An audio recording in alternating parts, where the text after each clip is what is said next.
There is only one way to end the genocide in Gaza. It is not through bilateral negotiations. Israel has amply demonstrated, including with the assassination of the lead Hamas negotiator, that it has no interest in a permanent ceasefire. The only way for Israel's genocide of the Palestinians to be halted is for the U.S. to end all weapons shipments to Israel. And the only way this will take place is if enough Americans make clear they have no intention of supporting any presidential ticket or any political party that supports genocide. This does not mean that we do not have a choice in this presidential race. We do. Dr. Jill Stein from the Green Party and independent candidate Cornel West are vocal critics of not only the apartheid state of Israel and the mass slaughter in Gaza, but the U.S. war machine. The arguments against a boycott of the two ruling parties are sadly familiar.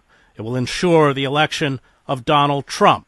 Kamala Harris has rhetorically shown more compassion than Joe Biden. There are not enough of us to have an impact. We can work within the Democratic Party. The Israel lobby, especially the American Israel Public Affairs Committee, or AIPAC, which owns most members of Congress, is too powerful. Negotiations will eventually achieve a cessation of the slaughter.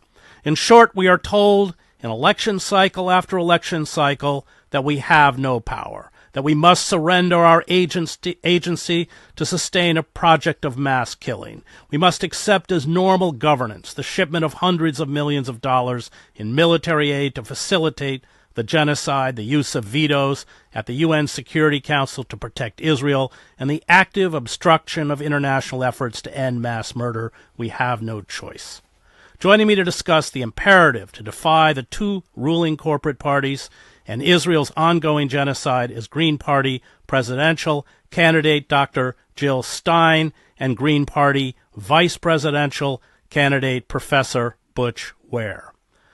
Jill, let's begin with you. The Green Party, I think, has been very successful in this election cycle on getting on ballots, and that's no small feat. I worked, as you know, with Ralph Nader and watched how, in particular, the Democratic Party threw hurdle after hurdle in front of his own ballot access. So lay out where we are. So absolutely, and thanks for having us on, Chris. It is, genocide is the moral imperative of our era. It really is the key focus, the point of departure for our campaign, ending genocide, ending empire, ending the war on working people and the war on democracy. They all go together. They're joined at the hip. But we've got to start by ending this genocide, which absolutely can be done. Ronald Reagan did it with a simple phone call, as did Dwight Eisenhower. That can be done, and we need to hold the U.S. and the White House and the Biden-Harris administration absolutely accountable. That is why we are in this fight as the only anti-war, anti-genocide, pro-worker, climate emergency choice that will be on the ballot pretty much across the country.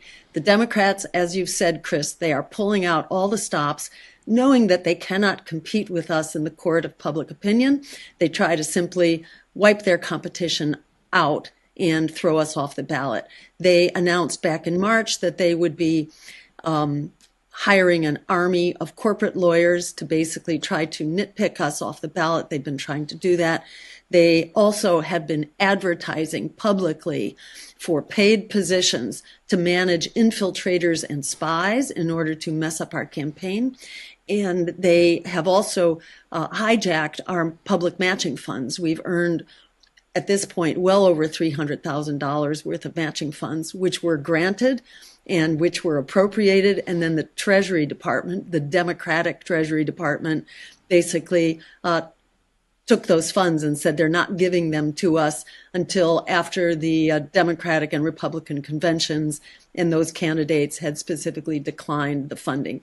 The thought that Democrats and Republican candidates, that Trump and Harris would be using public funds is preposterous, because then you can't use private funds. So they would have to give up, their billion-dollar campaigns and run on basically 17 million, which is all that's in the fund right now, because they raided the fund.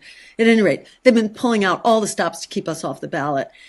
We are now on track for at least 40 states where we will be on the ballot, and then we'll be write-ins in at least another 8 states. So just about across the entire country for almost every voter, you will have an anti-genocide choice. And we can't stress enough, don't let them talk you into genocide.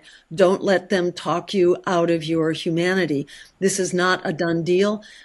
We can stand up and force this issue. As you've said, Chris, this is the only way that we are going to stop this genocide, is by forcing the hand of the, of the White House. They can do this in the blink of an eye.